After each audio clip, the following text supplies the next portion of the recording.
नमस्कार दोस्तों, GK GS के मोस्ट इंपॉर्टेंट रिवीजन के सेशन में आपका फिर से स्वागत है। इसका पहला पार्ट ऑलरेडी मैंने अपलोड कर दिया था कल, और जैसे मैंने आप सभी से कहा था कि 9 बजे के आसपास जो है हम लोग डेली जो है एक रिवीजन का सेशन लाएंगे जिसमें इंपॉर्टेंट जीके जीएस के प्रश्नों को हम लोग कवर करेंगे। फर्स्ट पार्ट में आप सभी का बहुत अच्छा फीडबैक मिला, बहुत प्यार मिला, आप सभी को तहे दिल से धन्यवाद। शुरुआत करते हैं पहले मोस्ट इंपॉर्टेंट प्रश्न से कि शक्तिकांत दास हाल ही में आरबीआई यानी रिजर्व बैंक ऑफ इंडिया के कितने नंबर के गवर्नर बने हैं? तो सही उत्तर है ऑप्शन सी, यानी 25वें नंबर के गवर्नर बने हैं। कौन? शक्तिकांत दास।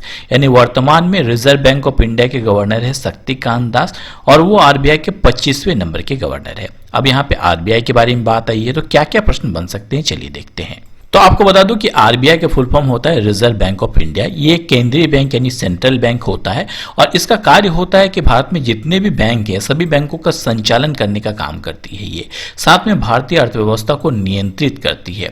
अच्छा, पूछा जाता है कि किसके सिफारिश के बाद आरबीआई की स्थापना की गई थी? तो 1926 में हिल्टन यंग कमीशन की सिफारिश के बाद जो है आरबीआई की स्थापना की गई थी। तो आरबीआई की स्थापना हुई कब थी? तो रिजर्व बैंक ऑफ इंडिया की स्थापना हुई थी 1 अप्रैल 1935। मोस्ट इंपॉर्टेंट प्रश्न है, ध्यान रखिए एग्जाम के लिए।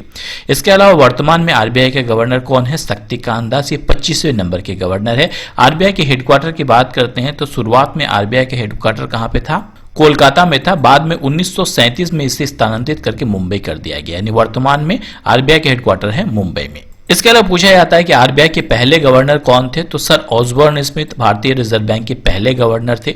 इसके अलावा पहले भारतीय गवर्नर की अगर बात करते हैं तो सीडी देशमुख आरबीआई के पहले भारतीय गवर्नर थे और तीसरे गवर्नर थे, यानी ओवरऑल पूछा जाए तो तीसरे गवर्नर थे, और पहले भारतीय गवर्नर कौन थे? सीडी देशमुख। इसके अलावा बता दूं कि सीडी देशमुख के कार्यकाल में ही 1949 में रिजर्व बैंक ऑफ इंडिया का नेशनलाइजेशन हुआ था। अब रिजर्व बैंक ऑफ इंडिया का ये रहा लोगो। इसके बारे में रिसेंटली एग्जाम में पूछा गया कि इसमें 2 चित्र आपको दिखाई दे रहे हैं, ये दोनों चित्र किसके हैं? तो ये एक ताड़ का वृक्ष है और दूसरा जो है वो रॉयल बंगाल टाइगर है। और इसे कहां से लिया गया है? इसे ईस्ट इंडिया कंपनी के प्रतीक चिन्ह से लिया गया है। तो ये सारे प्रश्न आरबीआई के बारे में पूछे जाते हैं, ये कंप्लीट हो जाते हैं आपके। नेक्स्ट मोस्ट इंपॉर्टेंट प्रश्न की ओर बढ़ते हैं। आगे बढ़ने से पहले दोस्तों बता दूं कि अगर आप लोगों ने अभी तक मेरे चैनल को सब्सक्राइब नहीं किया है तो सब्सक्राइब कर लिया, और अगर आप लोगों को पसंद आता है तो लाइक करना मत भूलिए। बहुत सारे दोस्त वीडियो को देखते हैं बट लाइक नहीं कहते हैं। आपका छोटा सा सहयोग मेरे लिए बहुत इंपॉर्टेंट हो सकता है। तो हाल ही में माउंट किलिमंजारो फतह करने वाली एशिया की सबसे युवा लड़की कौन बन गई है? क्या पूछा जा रहा है? एशिया की सबसे युवा लड़की कौन बन गई है माउंट किलिमंजारो को फतह करने वाली? तो सही उत्तर क्या होगा? तो सही उत्तर है ऑप्शन बी, यानी ऋत्विका। ऋत्विका माउंट किलिमंजारो को फतह करने वाली एशिया की सबसे युवा लड़की बनी है। अब ये ऋत्विका है कहाँ की? ये आंध्र प्रदेश के अनंतपुर की रहने वाली है, और सबसे कम उम्र की बनी है। तो इनकी उम्र कितनी है? तो मात्र 9 वर्षीय है, बता दो ये। और इन्होंने अफ्रीका की सबसे ऊंची चोटी है ये माउंट किलिमंजारो, इसे फतह किया है। इसकी ऊंचाई 5681 मीटर है, आपको बता दो। और ये youngest person to scale the mountain है। कौन? ऋत्विका। और ये कहां पर है? ये तंजानिया में है और अफ्रीका महाद्वीप में है। कौन सी बात कर रहे हैं हम लोग? माउंट किलिमंजारो की। तो ये तो क्लियर हो जाता है कि ऋत्विका जो है एशिया की सबसे युवा लड़की बन गई है माउंट किलिमंजारो को फतह करने वाली। अब यहाँ पे ऑप्शन में 3 नाम और है, ये मोस्ट इंपॉर्टेंट है। कौन है? शिवांगी सिंह, भावना कांत और बाला देवी। फटाफट मुझे कमेंट कीजिए, बहुत चर्चे में रही है तीनों नाम, बहुत बार पूछा गया इसके बारे में। तो एक एक करके डिस्कस करते हैं। लेफ्टिनेंट शिवांगी सिंह, ये कौन है? राफेल विमान उड़ाने वाली भारत की पहली महिला फाइटर पायलट बनी है। आपको पता होगा कुछ दिनों पहले फ्रांस से राफेल भारत ने मंगाया था, और राफेल विमान उड़ाने वाली भारत की पहली महिला फाइटर पायलट बनी है। कौन? लेफ्टिनेंट शिवांगी सिंह। अगला नाम है लेफ्टिनेंट भावना कांत। 2021 के रिपब्लिक डे परेड में भाग लेने वाली पहली महिला फाइटर पायलट बनी है। चलिए फटाफट मुझे कमेंट कीजिए कि 2021 का जो रिपब्लिक डे है वो कितने नंबर का रिपब्लिक डे मनाया गया? फटाफट मुझे कमेंट कीजिए। और इसके मुख्य अतिथि कौन थे? लेफ्टिनेंट भावना कांत रिपब्लिक डे परेड में भाग लेने वाली पहली महिला फाइटर पायलट, और बाला देवी यूरोपीय लीग में गोल करने वाली पहली महिला बनी है भारत की ओर से। बहुत इंपॉर्टेंट है। चलिए अगले मोस्ट इंपॉर्टेंट प्रश्न की ओर रुख करते हैं कि गूगल के सीईओ कौन है? बहुत बार पूछ लिया गया ये प्रश्न। तो गूगल के वर्तमान में सीईओ हैं सुंदर पिचाई, ध्यान रखिए। एक बार बात कर लेते हैं गूगल की। गूगल के सीईओ हैं सुंदर पिचाई। इसकी स्थापना की गई थी 4 सितंबर 1998 को। इसके पेरेंट कंपनी का नाम है अल्फाबेट.inc, और हेडक्वार्टर इसका कहाँ पे है? यूनाइटेड स्टेट कैलिफोर्निया में है। अब यहाँ पे बात हो रही है सीईओ यानी चीफ एग्जीक्यूटिव ऑफिसर की। यहाँ पे 3 नाम और दे रखे हैं, बहुत इंपॉर्टेंट है। सत्या नाडेला, ये माइक्रोसॉफ्ट के सीईओ हैं, भारतीय मूल के हैं। शांतनु नारायण, ये कौन है? फटाफट मुझे कमेंट कीजिए। शांतनु नारायण ये एडोबी के सीईओ हैं और भारतीय मूल के हैं। और अजय सिंह बंगा, ये कौन है, बहुत इंपॉर्टेंट है, ये मास्टर कार्ड के सीईओ बने हैं। तो चारों ही मोस्ट इंपॉर्टेंट है, भारतीय मूल के हैं और चारों के बारे में प्रश्न पूछे जाते हैं। अगला प्रश्न है कि हाल ही में बिहार के नए मुख्य सचिव यानी न्यू चीफ सेक्रेटरी किसे बनाया गया। बहुत ही इंपॉर्टेंट है। तो सही उत्तर है, हाल ही में बिहार के नए मुख्य सचिव बने हैं अरुण कुमार सिंह जी। अरुण कुमार सिंह जी बिहार के नए मुख्य सचिव यानी चीफ सेक्रेटरी बन गए हैं। आपको बता दूं, अरुण कुमार सिंह जी 1985 बैच के बिहार के आईएएस अधिकारी रह चुके हैं और वो किनका स्थान लेंगे, वे दीपक कुमार का स्थान लेंगे। और दीपक कुमार को सीएम जो नीतीश कुमार है उनका प्रधान सचिव बना दिया गया है और उनका स्थान किसने लिया है, उनका स्थान अरुण कुमार सिन्हा जी ने लिया है। अब यहां भी ऑप्शन में 3 नाम है, मैं रिवाइज करवा दूं, तरुण बजाज, सीता राम कुंटे और अजय सिंह। कौन है तीनों, फटाफट मुझे कमेंट कीजिए दोस्तों, कौन है तीनों। तो आपको बता दूं, तरुण बजाज ये आर्थिक मामलों के सचिव हैं और हाल ही में इन्हें अतिरिक्त प्रभार दिया गया राजस्व विभाग का। सीताराम कुंटे ये महाराष्ट्र के मुख्य सचिव नियुक्त किए गए और Ajay Singh boxing federation of India के अध्यक्ष बने हैं।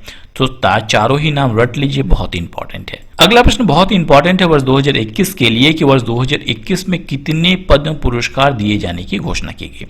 आपको पता होगा कि रिपब्लिक डे के दिन पद्म पुरस्कार दिए जाने की घोषणा की जाती है।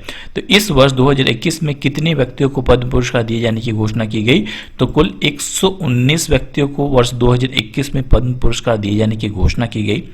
इसके अलावा बता दूं कि 2020 में 141 व्यक्तियों को दिए जाने की घोषणा की गई थी और वर्ष 2021 में 119 व्यक्तियों को दिए जाने की घोषणा की गई। वैसे तो मैंने ऑलरेडी पद्म पुरस्कार के बारे में एक वीडियो बना दिया है, उसमें तमाम प्रश्न आपको मिल जाएंगे, लिंक आपको नीचे डिस्क्रिप्शन बॉक्स में मिल जाएगा। बट आपको एक बार रिवाइज करवा दो कि पद्म पुरस्कार जो है 3 भागों में दिया जाता है, पद्म विभूषण, पद्म भूषण और पद्मश्री। इस वर्ष कुल 119 व्यक्तियों को पद्म पुरस्कार दिए गए, जिनमें 29 महिलाएं हैं, 10 विदेशी है, 16 को मरणोपरांत और 1 जो है ट्रांसजेंडर है जिनको दिया गया। अब 3 भाग में दिया गया, तो 7 व्यक्तियों को पद्म विभूषण दिया गया, 10 व्यक्तियों को पद्म भूषण दिए जाने की घोषणा की गई और 102 व्यक्तियों को पद्मश्री दिए जाने की घोषणा की गई। अब अगर रैंकिंग की बात करें तो भारत का सर्वोच्च सम्मान है, सर्वोच्च नागरिक सम्मान है भारत रत्न, उसके बाद आता है पद्म विभूषण, उसके बाद पद्म भूषण आता है, उसके बाद पद्मश्री आता है। इनमें से सबसे इंपॉर्टेंट होता है भारत रत्न। तो वर्ष 2019 में आपको पता होगा कि 3 व्यक्तियों को भारत रत्न दिया गया था, उसके बाद किसी को भी भारत रत्न नहीं दिया गया। कौन है तीनों जिनको वर्ष 2019 में भारत रत्न दिया गया? तो वर्ष 2019 में प्रणब मुखर्जी, भूपेन हजारिका और नानाजी देशमुख, इन तीनों को दिया गया था भारत रत्न, उसके बाद किसी को भी नहीं दिया गया। अब किन 7 व्यक्तियों को दिया गया पद्म विभूषण, क्योंकि इनसे प्रश्न बहुत बार पूछे जाने की संभावना है। शिंजो अबे जापान के पूर्व प्रधानमंत्री को दिया गया, एसपी बालासुब्रमण्यम को मरणोपरांत दिया गया जो गायक थे, सुदर्शन साहू उड़ीसा के चर्चित जो मूर्तिकार थे उनको दिया जाने की घोषणा की गई, नरेंद्र सिंह कपानी केंद्रीय गृह मंत्रालय की ओर से इनको दिया गया, भारतीय अमेरिकी मूल के वैज्ञानिक रह चुके हैं, बहुत इंपॉर्टेंट है। इसके अलावा कर्नाटक के प्रसिद्ध हृदय रोग विशेषज्ञ है बल्ले मोनप्पा हेगड़े, इनको दिए जाने की घोषणा की गई। भारतीय इस्लामी विद्वान जो है मौलाना वैनुद्दीन खान को दिए जाने की घोषणा की गई और पुरातत्वविद बीबी लाल को पद्म विभूषण दिए जाने की घोषणा की गई। तो ये 7 नाम आपको रट लेने हैं और किनसे संबंध है ये भी पूछा जाएगा। जैसे कि बीबी लाल का संबंध किस क्षेत्र से पूछा जा सकता है, जैसे पूछा जा सकता है कि बल्ले मोनप्पा हेगड़े का संबंध किस राज्य से है पूछा जा सकता है, या तो पूछा जा सकता है कि नरेंद्र सिंह कपानी ने किसकी खोज की थी, बहुत इंपॉर्टेंट है। तो ये सारे प्रश्न एग्जाम में पूछे जाने की संभावना है, सारे प्रश्नों को मैंने इंक्लूड कर दिया है, आप चाहे तो वीडियो देख सकते हैं, लिंक आपको नीचे डिस्क्रिप्शन बॉक्स में मिल जाएगा।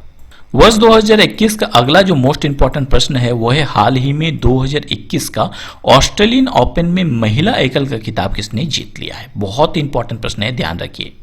तो ऑस्ट्रेलियन ओपन में महिला एकल का खिताब जीता है नियोमी ओसाका ने, ध्यान रखिए, यानी वुमेन सिंगल का खिताब जीत लिया है नियोमी ओसाका।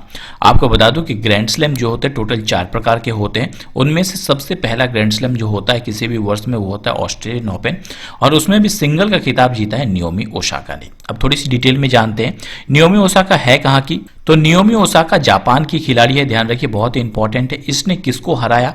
इन्होंने ब्रेडी को हराया, जेन ब्रेडी को इन्होंने हराया और ऑस्ट्रेलियन ओपन पे कब्जा किया। इन्होंने अब तक कितनी बार ऑस्ट्रेलियन ओपन जीता? तो ये इसका दूसरा जीत है ऑस्ट्रेलियन ओपन में। इसके पहले 2019 में इन्होंने ऑस्ट्रेलियन ओपन जीता था और ये जापान की है। अब प्रश्न में बहुत इंपॉर्टेंट हो जाता है कि उस खिलाड़ी का नाम बताइए जिसने पुरुष श्रेणी में ऑस्ट्रेलियन ओपन 2021 का खिताब जीता। तो पुरुष की श्रेणी में जीता नोवाक जोकोविच ने, ध्यान रखिए। नोवाक जोकोविच विजेता रहे जो कि सर्बिया के खिलाड़ी हैं, और उपविजेता रहे डेनियल मेदवेदेव। जो कि यूनान के खिलाड़ी हैं। इसके अलावा बता दूं कि अभी तक नोवाक जोकोविच ने 9 बार ऑस्ट्रेलियन ओपन खिताब जीते हैं और ये इनका 18वां ग्रैंड स्लैम खिताब था। अगला मोस्ट इंपॉर्टेंट प्रश्न है कि हाल ही में अमेजॉन के नए सीईओ के रूप में किसे नियुक्त किया गया। तो सही उत्तर है ऑप्शन डी, यानी एंड्री जेसी को हाल ही में अमेजॉन के नए सीईओ के रूप में नियुक्ति दी गई है। तो ये अपॉइंटमेंट से संबंधित बहुत ही इंपॉर्टेंट प्रश्न है। अब यहाँ पे बात आई है अमेजॉन की, तो आपको पता होगा अमेजॉन जो है एक ई कॉमर्स कंपनी है जिसके संस्थापक रहे हैं जेफ बेजोस, और अभी तक जेफ बेजोस इसके सीईओ थे और इसका फाउंडर भी है जेफ बेजोस। 5 जुलाई 1994 में अमेजॉन की स्थापना की गई थी जिसका हेडक्वार्टर यूनाइटेड स्टेट में है, और अब इसके नए सीईओ होंगे कौन, एंडी जेसी। सो बहुत ही इंपॉर्टेंट प्रश्न है। अगला प्रश्न है कि मैकमोहन रेखा किन दो देशों के बीच अंतर्राष्ट्रीय सीमा के रूप में कार्य करती है, यानी मैकमोहन रेखा किन दो देशों को विभाजित करती है। बहुत इंपॉर्टेंट प्रश्न है। तो सही उत्तर है भारत और चाइना के बीच की रेखा को हम लोग मैकमोहन रेखा कहते हैं। ये से देख पा रहे, ये है मैकमोहन रेखा और ये मुख्य रूप से अरुणाचल प्रदेश से होकर गुजरती है। अब इंटरनेशनल बॉर्डर की बात आई है तो ऑलरेडी मैंने एक वीडियो भी बना दिया, आप चाहे तो देख सकते हैं। जैसे कि पूछा जा सकता है रेड क्लिफ लाइन किसको डिवाइड करती है, तो ये भारत और पाकिस्तान को डिवाइड करती है। एलओसी किसको डिवाइड करती है, तो भारत और पाकिस्तान को जो जम्मू कश्मीर में डिवाइड करती है। डूरंड रेखा किसको डिवाइड करती है, तो ये अफगानिस्तान और पाकिस्तान को। पल्क स्टेट किसको डिवाइड करती है, तो भारत और श्रीलंका को डिवाइड करती है। तो इस तरह के प्रश्न एग्जाम में पूछे जा सकते हैं। अगला जो मोस्ट इंपॉर्टेंट प्रश्न है कि मिशन इंद्रधनुष किससे संबंधित है, तो सही उत्तर हो जाएगा ऑप्शन सी, यानी ये टीकाकरण वैक्सीनेशन से संबंधित है। इंद्रधनुष इसका नाम इसलिए रखा गया है कि जैसे इंद्रधनुष में 7 रंग होते हैं, इनमें 7 डिजीजेस से बचाव के लिए ही इसका टीकाकरण किया जाता है। जैसे कि कौन से 7 डिजीज है ये भी पूछा जा सकता है। मेजिल्स है, पोलियो है, पर्टूसिस है, टेटनस है, टीबी है, डिप्थेरिया और हेपेटाइटिस बी। इन 7 डिजीज की रक्षा के लिए वैक्सीनेशन दी जाने की जो प्रक्रिया है, खासकर उन जगहों पे जहां वैक्सीनेशन नहीं हो रही थी, तो उसके लिए एक योजना की शुरुआत की गई जिसका नाम रखा गया कौन सा, मिशन इंद्रधनुष। अब एग्जाम में ये पूछा जाता है कि मिशन इंद्रधनुष किसके द्वारा शुरू किया गया, तो ये भारत सरकार के स्वास्थ्य एवं परिवार कल्याण मंत्रालय के द्वारा शुरू किया गया। कब शुरू किया गया, तो 25 सितंबर 2014 को इसकी शुरुआत की गई थी और इसके अंतर्गत जो है वैसे टीकाओं को, यानी जो कि अलग अलग जगहों पे जहां पे वैक्सीनेशन नहीं होता था और खास करके 7 रोगों के खिलाफ जो है बचाव के लिए टीकाकरण किए जाने की जो मिशन है उसको मिशन इंद्रधनुष का नाम दिया गया। अगला प्रश्न जो रिसेंटली रेलवे में भी पूछ लिया गया कि भारत में जो है इंटरनेट की शुरुआत किस वर्ष हुई थी, तो इसकी शुरुआत भारत में इंटरनेट की शुरुआत 15 अगस्त 1995 को हुई थी, ध्यान रखिए। और इसे दूरसंचार निगम लिमिटेड द्वारा शुरू किया गया था 15 अगस्त 1995 को। तो दोस्तों आज के लिए इतना ही, जल्द ही लौटेंगे नई वीडियो नए नॉलेज के साथ। और आज के लिए आपका क्विज का प्रश्न है, आई होप आप सब इसका उत्तर कर पाएंगे। मोस्ट इंपॉर्टेंट प्रश्न भी है कि ऑस्ट्रेलियन ओपन 2021 में पुरुष एकल का उपविजेता कौन रहे। मैंने बता ही दिया कि विजेता कौन रहे हैं, आपको बताना उपविजेता कौन रहे हैं। इसके अलावा वो किस देश से हैं ये भी आपको बताना है। ऑप्शन में है Daniel Medvedev, Roger Federer, Aslan Karatsev या फेडरिको गियो। आपका इसका उत्तर कमेंट बॉक्स पे कमेंट करके बताना है। दोस्तों आज के लिए इतना ही, कल फिर मिलेंगे सेम टाइम पे सेम वक्त पे। तब तक हंसते रहिए, मुस्कुराते रहिए। Thanks for watching video. जय हिंद, जय भारत दोस्तों।